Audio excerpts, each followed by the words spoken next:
ಹರಿಕಥಾಮೃತಸಾರ ಗುರುಗಳ ಕರುಣದಿಂದಾಪನಿತು ಪೇಳುವೆ ಪರಮ ಭಗವದ್ಭಕ್ತರಿದನಾದರದಿ ಕೇಳುವುದು. ಜಲಜ್ಯೇಷ್ಠ ನಿಭಾಕಾರಂ ಜಗದೀಶ ಪದಾಶ್ರಯಂ ಜಗತೀತಲ ವಿಖ್ಯಾತಂ ಜಗನ್ನಾಥ ಗುರುಂ ಭಜೆ. ಧನವ ಸಂರಕ್ಷಿಸುವ ಫಣಿತಾನುಣದೆ ಮತ್ತೊಬ್ಬರಿಗೆ ಕೊಡದೆ ಅನುದಿನದಿ ನೋಡುತ್ತ ಸುಖಿಸುವಂದದಿ ಲಕುಮಿ ವಲ್ಲಭನು. ಪ್ರಣತರನು ಕಾರಿಹನು ನಿಷ್ಕಾಮನದಿ ನಿತ್ಯಾನಂದಮಯ. ದುರ್ಜನರ ಸೇವೆಯನಲ್ಲನ ಪ್ರತಿಮಲ್ಲ ಜಗಕ್ಕೆಲ್ಲ. ಈ ಪದ್ಯದ ಚಿಂತನೆಯನ್ನು ಮಾಡುತ್ತಾ ಇದ್ದೇವೆ.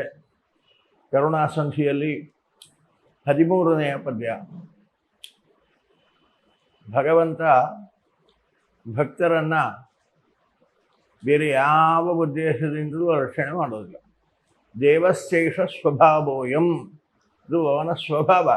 ಭಕ್ತರನ್ನು ರಕ್ಷಣೆ ಮಾಡುವುದೇ ಅವನ ಸ್ವಭಾವ ಅನ್ನುವಂತೆ ಭಕ್ತರ ರಕ್ಷಣೆ ಮಾಡಿದ್ದಕ್ಕಾಗಿ ತನಗೆ ಲಾಭ ಆಗಬೇಕು, ಮತ್ತೇನಾದರೂ ಪ್ರಯೋಜನ ಆಗಬೇಕು ಅನ್ನುವ ಉದ್ದೇಶಕ್ಕೆ ಭಗವಂತ ಭಕ್ತರನ್ನು ರಕ್ಷಣೆ ಮಾಡೋದಲ್ಲ. ಲಕ್ಷ್ಮೀಪತಿಯವನು ರುಕುಮಿವಲ್ಲಭನು, ನಿತ್ಯಾನಂದಮಯ ಅಂತ 2 ವಿಶೇಷಣಗಳನ್ನು ಕೊಡುತ್ತಾರೆ. ಲಕುಮಿವಲ್ಲಭನು ಅನ್ನುವುದನ್ನೇ ನಿತ್ಯಾನಂದಮಯ ಅನ್ನುವುದಾಗಿ ವ್ಯಾಖ್ಯಾನ ಮಾಡುತ್ತಾರೆ. ನಿತ್ಯ ಆನಂದಮಯ ಅವನು, ಯಾವ ಕಾಲಕ್ಕೂ ದುಃಖ ಸ್ಪರ್ಶವೇ ಇಲ್ಲ. ಆದ್ದರಿಂದ ನಿತ್ಯಾನಂದಮಯ ಅಂತ ಭಗವಂತನಿಗೆ ವಿಶೇಷಣ ಆದರೂ ಕೂಡ ಅದನ್ನೊಂದು ವಿಶೇಷ ರೀತಿಯಲ್ಲಿ ಬಿಡಿಸಿ ನೋಡಬೇಕಾಗ್ತದೆ. ಮಯಂ ಪ್ರಧಾನ ಮುದ್ದಿಷ್ಟಂ ಅಂತ. ನಿತ್ಯಾನಂದಳು ಲಕ್ಷ್ಮೀದೇವಿ ಕೂಡ ನಿತ್ಯ ಮುಕ್ತಳವಳು. ಯಾವ ಕಾಲಕ್ಕೂ ಸಂಸಾರದ ಸಂಬಂಧ ಇಲ್ಲ, ದುಃಖದ ಸಂಬಂಧ ಇಲ್ಲ. ಆದ್ದರಿಂದ ಅವಳು ನಿತ್ಯಾನಂದಮಯಳು. ಅದಕ್ಕೋಸ್ಕರವಾಗಿ ನಿತ್ಯಾನಂದಮಯ ಅನ್ನುವುದನ್ನು ಹೀಗೆ ನಾವು ಅರ್ಥೈಸಿದರೆ ಚೆನ್ನಾಗಿರ್ತದೆ ನೋಡಿ.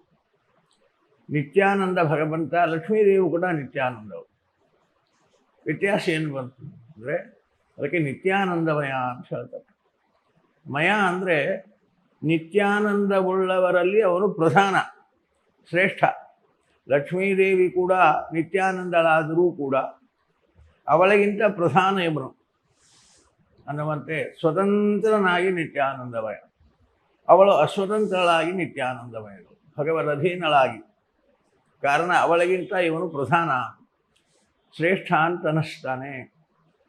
ಅದರಿಂದ ನಿತ್ಯಾನಂದಮಯ ಅಂತ ಹೇಳಿದ ದಾಸರಂತಾರೆ ಲಕುಮಿವಲ್ಲಭನು. ನಿತ್ಯಾನಂದಳು ಲಕ್ಷ್ಮಿ, ಅವಳಿಗಿಂತ ಪ್ರಧಾನನಾಗಿದ್ದಾನಂದರೆ ಅಂದರೆ ಅವಳಿಗೂ ಕೂಡ ಇವನು ವಲ್ಲಭ, ಒಡೆಯನಾಗಿದ್ದಾನೆ ಎನ್ನುವ ಅರ್ಥದಲ್ಲಿ ಆ ವಿಶೇಷ ಭಾವಗಳನ್ನು ನಾವು ಹೊಂದಿಸಿ ನೋಡಿದರೆ ಸ್ವಾರಸ್ಯವಾಗಿ ಆ ಶಬ್ದಗಳ ಪ್ರಯೋಗದ ಚಿಂತನೆ ನಮಗೆ ಫಲಿತದೆ. ಹೀಗೆ ನಿತ್ಯಾನಂದಮಯ ದುರ್ಜನರ ಸೇವೆಯನು ವಲ್ಲನು ಅಪ್ರತಿಮಲ್ಲ ಜಗಕ್ಕೆಲ್ಲ. ನಿತ್ಯಾನಂದಮಯ ಪ್ರಧಾನನಾಗಿದ್ದಾನೆ, ಲಕ್ಷ್ಮೀದೇವಿಗಿಂತ ಪ್ರಧಾನನಾಗಿದ್ದಾನೆ. ಆದ್ದರಿಂದ ಅಪ್ರತಿಮಲ್ಲ, ಇವನನ್ನು ಮೀರಿಸುವ ಮತ್ತೊಬ್ಬ ಜಗತ್ತಿನಲ್ಲಿಲ್ಲ. ಸದೃಶನಾದವನೇ ಇಲ್ಲ, ಶ್ರೇಷ್ಠನಾದವನಂತೂ ಇಲ್ಲವೇ ಇಲ್ಲ. ಅಪ್ರತಿಮಲ್ಲ, ಅಪ್ರತಿಮ. ಇವನಿಗೆ ಸದೃಶರಾದವರು ಇನ್ನೊಬ್ಬರಿಲ್ಲ. ಮಲ್ಲ, ಮಲ್ಲ ಅಂದರೆ ಜಟ್ಟಿ, ಎಲ್ಲರಿಗೂ ಗೊತ್ತಿದ್ದ ಅರ್ಥ. ಜಟ್ಟಿ ಮಹಾಬಲಿಷ್ಠರು, ಕುಸ್ತಿಪಟುಗಳು ಇರ್ತಾರಲ್ಲ, ಅವರನ್ನು ಮಲ್ಲರು ಅಂತ ಕರೀತಾರೆ. ಮಲ್ಲಯುದ್ಧ ಅಂತ ಅವರು ಮಾಡತಕ್ಕಂತಹ ಆ ಕುಸ್ತಿಯನ್ನು ಮಲ್ಲಯುದ್ಧ ಅಂತ ಕರೀತಾರೆ ನೋಡಿ. ಅವರು ಯಾಕೆ ಮಲ್ಲರು ಅಂದರೆ ಅವರು ಮಲ್ಲಧಾರಣೆ ಅಂತ ಎಂತಹ ಅಪಾರವಾದ ಬಲವನ್ನು ಅವರು ಧರಿಸಿ ನಾವು ಮತ್ತೊಬ್ಬರನ್ನು ಮಣಿಸ್ತಾರೆ. ಕಾರಣ ಅವರನ್ನು ಮಲ್ಲರು ಅಂತ ಕರೀತಾರೆ. ಹಾಗೆ ಅಪ್ರತಿಮಲ್ಲ, ಇವನು ಕೂಡ ಜಗತ್ತನ್ನು ಧಾರಣೆ ಮಾಡಿದವ. ಸಮಗ್ರ ಜಗತ್ತನ್ನು ಕೂರ್ಮ ರೂಪದಿಂದ ತಾನು ಧಾರಣೆ ಮಾಡಿದವ. ಇಡೀ ಜಗತ್ತಿನ ಭಾರವನ್ನು ಹೊತ್ತವ, ಧಾರಣೆ ಮಾಡಿ ಒಳ್ಳೆ ಸಮರ್ಥನಾದವ. ಶೇಷದೇವರು ಬ್ರಹ್ಮಾಂಡವನ್ನು ಹೊತ್ತಿದ್ದಾರೆ. ವಾಯುದೇವರು ಕೂರ್ಮ ರೂಪದಿಂದ ಜಗತ್ತನ್ನು ಧಾರಣೆ ಮಾಡಿದ್ದಾರೆ. ಆದರೆ ಅವರು ಅಪ್ರತಿಮರಲ್ಲ. ಭಗವಂತ ಕೂರ್ಮ ರೂಪದಿಂದ ವಾಯುದೇವರನ್ನು ಹೊತ್ತಿದ್ದಾನೆ, ಶೇಷದೇವರನ್ನು ಹೊತ್ತಿದ್ದಾನೆ. ಆದ್ದರಿಂದ ಜಗತ್ತನ್ನು ಧಾರಣೆ ಮಾಡಬಲ್ಲಿ ಅಪ್ರತಿಮಲ್ಲ ಇವನು. ಇವನಿಗೆ ಸಮಾನರಾದ ಧಾರಕರು ಇನ್ನೊಬ್ಬರಿಲ್ಲ ಅನ್ನುವಂತೆ ಅವನನ್ನು ಅಪ್ರತಿಮಲ್ಲ ಅಂತ ಸ್ತೋತ್ರ ಮಾಡ್ತಾರೆ ಜಗನ್ನಾಥದಾಸರು. ಈ ಜಗಕ್ಕೆಲ್ಲ ಅಪ್ರತಿಮಲ್ಲ. ಇಡೀ ಜಗತ್ತನ್ನು ಅಸದೃಶವಾಗಿ ಧಾರಣೆ ಮಾಡಿದವ ಶೇಷದೇವರು ವಾಯುದೇವರು ಅಂತ ಅಲ್ಲ, ಅವರಿಗಿಂತ ಅಪ್ರತಿಮನಾಗಿ ಶ್ರೇಷ್ಠನಾಗಿ ತಾನು ಜಗತ್ತನ್ನು ಧಾರಣೆ ಮಾಡಿದವ. ಆದ್ದರಿಂದ ಅವನನ್ನು ಅಪ್ರತಿಮಲ್ಲ ಅಂತ ಕರೀತಾರೆ. ಇಂತಹ ಭಗವಂತನ ಇನ್ನೊಂದು ಗುಣ ಏನು ಅಂದರೆ ದುರ್ಜನರ ಸೇವೆಯನ್ನಲ್ಲ. ದುರ್ಜನರು ಮಾಡಿದ ಸೇವೆಯನ್ನು ಅವನು ಸ್ವೀಕಾರ ಮಾಡಲ್ಲ. ದುರ್ಜನರು ಅಂದರೆ ಯಾರು? ಹೇಗಿರ್ತಾರೆ ಅವರು ಅಂದರೆ, ದುರ್ಜನರು ಅಂದರೆ ಶಾಸ್ತ್ರದಲ್ಲಿ ದುರ್ಜನರ ಲಕ್ಷಣವನ್ನು ಹೀಗೆ ಹೇಳ್ತಾರೆ: ಮನಶ್ಶೇಕಂ, ವಚಶ್ಶೇಕಂ, ಕರ್ಮಣ್ಯೇಕಂ, ದುರಾತ್ಮನಾಂ ಅಂತ. ಮನಸ್ಸಿನಲ್ಲಿದ್ದಂತೆ ಮಾತನಾಡೋದಿಲ್ಲ, ಮಾತನಾಡಿದಂತೆ ಕ್ರಿಯೆ ಇರಲ್ಲ. ಯಾರೋ ಅಂಥವರು ದುರ್ಜನರು. ಮನಸ್ಸಿನಲ್ಲಿ ಏನೋ ಇಟ್ಟುಕೊಂಡು ಏನೋ ಬೇರೆ ಮಾತಾಡೋದು, ಮಾತನಾಡಿದಂತೆ ನಡಿಬೇಕು ಅಂತಿಲ್ಲ, ಬೇರೆ ರೀತಿ ನಡೆಯೋದು. ಯಾರೋ ಇಂಥವರು ದುರ್ಜನರು. ಮನಸ್ಸಿನಲ್ಲಿ ಕೆಟ್ಟ ಭಾವನೆ ಇದ್ದರೂ ಒಳ್ಳೆ ಮಾತಾಡ್ಬೋದು, ಒಳ್ಳೆ ಮಾತನ್ನು ಮಾತನಾಡಿದ ಅಂತ ಒಳ್ಳೆ ಕೆಲಸ ಮಾಡಬೇಕು ಅಂತಿಲ್ಲ, ಮೇಲೆ ಮೆತ್ತಗೆ ಮಾತನಾಡಿ ಹಿಂದೆ ಕೆಟ್ಟ ಕೆಲಸವನ್ನು ಮಾಡ್ಬೋದು. ಹೀಗೆ ಯಾರು ಇರ್ತಾರೋ ಅಂಥವರನ್ನು ದುರ್ಜನರು ಅಂತ ಕರೀತಾರೆ. ಸಜ್ಜನರು ಹೇಗಿರ್ತಾರೆ ಅಂದರೆ, ಶಾಸ್ತ್ರಕಾರರು ಅದೇ ಲಕ್ಷಣ ಹೇಳ್ತಾರೆ: ಮನಶ್ಶೇಕಂ, ವಚಶ್ಶೇಕಂ, ಕರ್ಮಣ್ಯೇಕಂ, ಮಹಾತ್ಮರು ಹಾಗಿರ್ತಾರೆ. ಏನಿರು ವ್ಯತ್ಯಾಸ ಅಂದರೆ ಉಚ್ಚಾರದಲ್ಲಿ ವ್ಯತ್ಯಾಸ ಅಷ್ಟೇ. ಮನಸ್ಸಿನಲ್ಲಿ ಒಂದು, ಮಾತಿನಲ್ಲಿ ಒಂದು, ಕೃತಿಯಲ್ಲಿ ಒಂದು. ಇದು ದುರ್ಜನರ ಸ್ವಭಾವವಾದರೆ ಮನಸ್ಸಿನಲ್ಲೂ ಒಂದೇ, ಮಾತಿನಲ್ಲೂ ಒಂದೇ, ಕೃತಿಯಲ್ಲೂ ಒಂದು. ಯಾರೋ ಅವರು ಮಹಾತ್ಮರು ಅಂತ ಹೇಳ್ತಾರೆ. ಹಾಗಿಲ್ಲದೆ ಮನಸ್ಸಿನಲ್ಲಿ ಏನೋ ಇಟ್ಟುಕೊಂಡು ಏನೋ ಮಾತನಾಡಿ ಯಾವುದೋ ಕ್ರಿಯೆಗಳನ್ನು ಮಾಡತಕ್ಕಂಥವರು ದುರ್ಜನರು ಅಂತ ಅನ್ನಿಸ್ತಾರೆ ಅಂತ ದುರ್ಜನರ ಲಕ್ಷಣವನ್ನು ಶಾಸ್ತ್ರಕಾರರು ಹೇಳ್ತಾರೆ. ಇಂತಹ ದುರ್ಜನರ ಸೇವೆಯನ್ನು ಇವನವಲ್ಲ. ಅಂದರೆ ಮನಸ್ಸಿನಲ್ಲಿ ಕೆಟ್ಟ ಭಾವನೆ ಇಟ್ಟುಕೊಂಡು ಒಳ್ಳೆಯ ಮಾತುಗಳನ್ನು ಮಾಡ್ತಾ ಕೆಟ್ಟ ಕೆಲಸ ಮಾಡುವುದು. ಮನಸ್ಸಿನಲ್ಲಿ ಕೆಟ್ಟ ಭಾವನೆ ಇಟ್ಟುಕೊಂಡು ಕೃತಿಯನ್ನು ಮಾಡಿದರೆ, ಕೃತಿ ಒಳ್ಳೆಯದಾಗಿದ್ದರೂ ಕೂಡ ಮನಸ್ಸಿನ ಭಾವನೆ ಕೆಟ್ಟದಾಗಿರ್ತದೆ. ಆದ್ದರಿಂದಾಗಿ ಆ ಕೃತಿಯನ್ನು ಒಳ್ಳೆಯ ಕೆಲಸ ಅಂತ ಭಗವಂತ ಒಪ್ಪಲ್ಲ. ಜಗತ್ತಿಗೆ ಮನಸ್ಸಿನ ಭಾವನೆ ಗೊತ್ತಾಗಲ್ಲ. ಹೊರಗಿನ ಕರ್ಮವನ್ನು ನೋಡಿ ಇದು ಒಳ್ಳೆಯ ಕರ್ಮ, ಇವನು ಒಳ್ಳೆಯ ಕರ್ಮ ಮಾಡಿದ್ದಾನೆ ಅಂತ ಅನ್ನಿಸ್ತದೆ. ಆದರೆ ಭಗವಂತ ಹೊರಗಿನ ಕರ್ಮವನ್ನು ನೋಡಿ ಅವರಿಗೆ ಅನುಗ್ರಹ ಮಾಡೋದಿಲ್ಲ. ಅವರು ಮನಸ್ಸಿನಲ್ಲಿ ಏನು ಭಾವನೆ ಇಟ್ಟುಕೊಂಡು ಆ ಕ್ರಿಯೆ ಮಾಡಿದ್ದಾರೆ ಅನ್ನೋದನ್ನು ನೋಡಿ ಅದು ಸತ್ಕರ್ಮವೋ ದುಷ್ಕರ್ಮವೋ ನಿಶ್ಚಯಿಸಿ ಅದಕ್ಕೆ ತಕ್ಕಂತೆ ಫಲವನ್ನು ಕೊಡ್ತಾನೆ. ಇದು ಅರ್ಥ. ಕೆಟ್ಟ ಭಾವನೆಯಿಂದ ಮಾಡಿದ ಒಳ್ಳೆಯ ಕೆಲಸವೂ ಕೂಡ ಅದು ಕೆಟ್ಟದಾಗಿ ಪರಿಣಾಮ ಆಗ್ತದೆ. ಒಳ್ಳೆಯ ಭಾವನೆಯನ್ನು ಮನಸ್ಸಿನಲ್ಲಿ ಇಟ್ಟುಕೊಂಡು ಲೋಕದ ದೃಷ್ಟಿಯಲ್ಲಿ ಕೆಟ್ಟದಾಗಿದ್ದರೆ ಅದಕ್ಕೆ ಒಳ್ಳೆಯ ಫಲವನ್ನೇ ಕೊಡ್ತಾರೆ. ಇದು ಹೀಗೆ ಒಂದು ದೃಷ್ಟಾಂತ, ಲೌಕಿಕವಾಗಿ ದೃಷ್ಟಾಂತ ನೋಡಿ ಶಾಸ್ತ್ರಾರ್ಥಕ್ಕೆ ಹೋಗೋಣ. ಹೊಟ್ಟೆಗೆ ಚೂರಿ ಹಾಕುವುದು, ಹೊಟ್ಟೆಗೆ ಚೂರಿ ಹಾಕುವುದು ಇದು ಒಳ್ಳೆಯ ಕೆಲಸವೋ ಕೆಟ್ಟ ಕೆಲಸವೋ? ಯಾರನ್ನು ಕೇಳಿದರೆ ಇದು ಕೆಟ್ಟ ಕೆಲಸ ಅಂತಲೇ ಹೇಳೋದು ಅಲ್ವಾ? ಹೊಟ್ಟೆಗೆ ಚೂರಿ ಹಾಕುವುದು, ಚಾಕು ಹಾಕುವುದು ಕೆಟ್ಟ ಕೆಲಸ. ಮನೆಗೆ ರಾತ್ರಿ ಹೊತ್ತಿನಲ್ಲಿ ಕಳ್ಳರು ಬಂದು ಚೂರಿ ತೋರಿಸಿ ನೀನು ಸಂಪಾದನೆ ಮಾಡಿದ ಬೆಳ್ಳಿ ಬಂಗಾರ ದ್ರವ್ಯ ಏನಿದೆಯೋ ಅದನ್ನೆಲ್ಲ ಕೊಡು, ಇಲ್ಲ ಹೊಟ್ಟೆಗೆ ಚೂರಿ ಹಾಕ್ತೇನೆ ಅಂತ ಹಿಡಿದು ನಿಲ್ತಾರೆ. ಸಂಪಾದನೆ ಮಾಡಿದ ದ್ರವ್ಯವನ್ನು ಅಷ್ಟು ಸುಲಭವಾಗಿ ಕೈ ಎತ್ತಿ ಕೊಡಲಿಕ್ಕಾಗತ್ತಾ? ಆಗಲ್ಲ. ಕೊಡದೇ ಹೋದಾಗ ಅವರು ಹೊಟ್ಟೆಗೆ ಚಾಕು ಹಾಕಿ ಸಂಹಾರ ಮಾಡಿ ಅಥವಾ ಗಾಯ ಮಾಡಿ ಬಿಗಿರು ಕೈ ಕಸಿಕೊಂಡು ಎಲ್ಲ ಧನವನ್ನು ಅಪಹರಿಸಿಕೊಂಡು ಹೋಗ್ತಾರೆ. ಆದ್ದರಿಂದ ಹೊಟ್ಟೆಗೆ ಚೂರಿ ಹಾಕೋದು ಕೆಟ್ಟ ಕೆಲಸ ಅಂತ ಸಾಮಾನ್ಯವಾಗಿ ನಾವು ಹೇಳಿಬಿಡ್ತೇವೆ. ಆದರೆ ಇನ್ನೊಬ್ಬರು ಹೊಟ್ಟೆಗೆ ಚೂರಿ ಹಾಕ್ತಾರೆ ನೋಡಿ. ಹೊಟ್ಟೆಯಲ್ಲಿ ಒಂದು ಗಡ್ಡೆ ಆಗಿತ್ತು, ಆ ಗಡ್ಡೆ ತೆಗಿಬೇಕು. ವೈದ್ಯರಲ್ಲಿ ಹೋದಾಗ ಅವರು ಹೊಟ್ಟೆಗೆ ಚೂರಿ ಹಾಕ್ತಾರೆ. ಆ ಗಡ್ಡೆಯನ್ನು ತೆಗಿಬೇಕಾದ್ರೆ ಹಾಗೆ ತೆಗಿಲಿಕ್ಕೆ ಬರಲ್ಲ, ಹೊಟ್ಟೆಗೆ ಚೂರಿ ಹಾಕ್ತಾರೆ.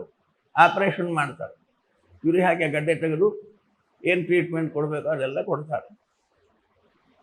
ನಾವು ಅವರನ್ನು ನಮಸ್ಕರಿಸಿ ತುಂಬ ಉಪಕಾರ ಆಯಿತು ಡಾಕ್ಟ್ರೇ, ನಮಗೆ ಜೀವ ಕೊಟ್ರಿ ಅಂತ ಅವರನ್ನು ಸ್ಮರಿಸ್ತೇವೆ.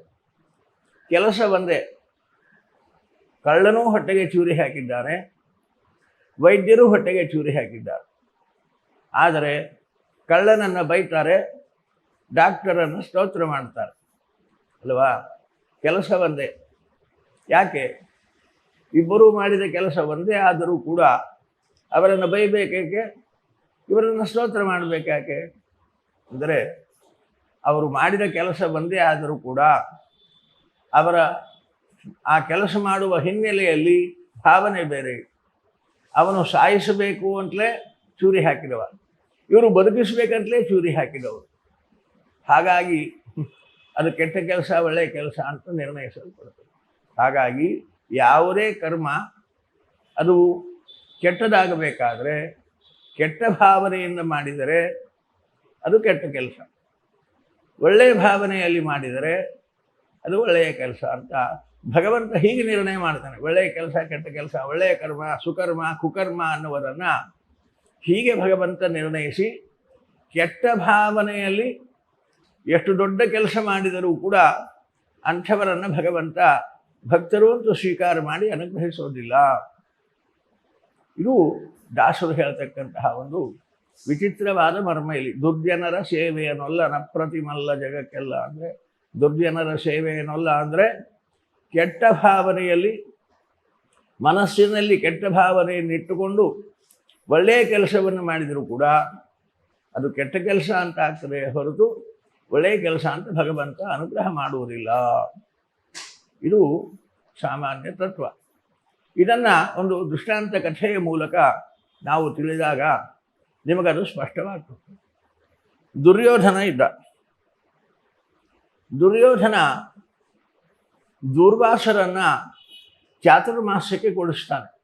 ಹಸ್ತಿನಾವತಿಯಲ್ಲಿ ಅವರು ದುರ್ವಾಸರು ಬಂದು ಚಾತುರ್ಮಾಸ್ಯಕ್ಕೆ ಕೊಡಬೇಕು ಅಂತ ಹೇಳಿದಾಗ ದುರ್ಯೋಧನ ಅವರನ್ನು ಚಾತುರ್ಮಾಸ್ಯಕ್ಕೆ ಕೊಡಿಸ್ತಾನೆ. ದುರ್ವಾಸರನ್ನು ಚಾತುರ್ಮಾಸ್ಯಕ್ಕೆ ಕೂಡಿಸೋದು ಅಂದರೆ ಬಹಳ ಕಷ್ಟದ ಕೆಲಸ. ಯಾಕಂದರೆ ದುರ್ವಾಸರು ಪರಮಹಂಸ ಸನ್ಯಾಸಿಗಳು. ಅವರ ಹಿಂದೆ ಅವರ ಪಾಠ ಕೇಳುವುದಕ್ಕೋಸ್ಕರವಾಗಿ 80,000 ಜನ ಸನ್ಯಾಸಿಗಳಿದ್ದಾರೆ. ಬೇರೆ ಬ್ರಹ್ಮಚಾರಿ ಶಿಷ್ಯರು, ಗೃಹಸ್ಥ ಶಿಷ್ಯರು ಬೇರೆ ಅಲ್ಲದೆ 80,000 ಜನ ಸನ್ಯಾಸಿಗಳು ಅವರ ಹತ್ರ ಪಾಠ ಕೇಳಲಿಕ್ಕಿದ್ದಾರೆ.